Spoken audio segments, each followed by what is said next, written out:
Imagine un site de rencontres agricoles. Elle, le trèfle, moins consommatrice d'engrais, un excellent précédent culturel, surtout très riche en protéines par rapport aux graminées. Et elle adore les chapeaux sudistes. Lui, le maïs, souple de récolte, entre 32 et 37% de MS. Il reste vert pour son âge. Plus d'amidon dégradable, de 22 à 25% de plus que les génétiques classiques. Un concentré d'énergie, et il porte très bien des lunettes de soleil. Les deux ont quelque chose à apporter à l'autre. Maïs est musclé, trèfle est nourrissante. Oui, c'est une qualité que j'aime chez les gens perso.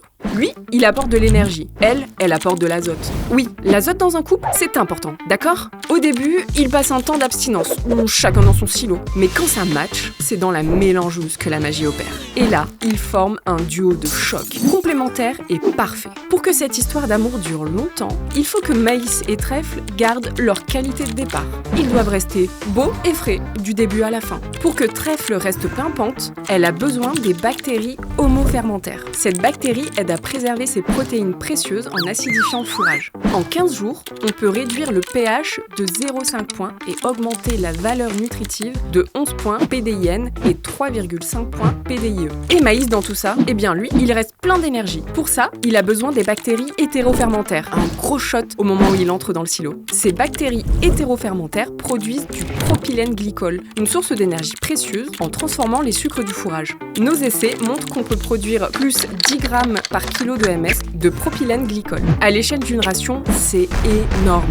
Donc, pour produire du lait à moindre coût, suivez ces astuces. Trèfle apporté à 5 kg de MS permet de réduire les concentrés de plusieurs centaines de grammes. Maïs, apporté à 12 kg de MS, permet de réduire l'apport de céréales de 720 grammes. En plus, les bactéries lactiques ajoutées au silo produisent l'équivalent de 120 grammes de propylène glycol. Et voilà la fin de l'histoire. Ils furent heureux dans le domaine de Marguerite et produisirent beaucoup de lait à moindre coût. Grâce à leur union, nos animaux sont en pleine forme et la production de lait est optimale. Ensemble, ils montrent que l'amour triomphe toujours, certes, mais aussi que l'on peut faire du lait par les fourrages.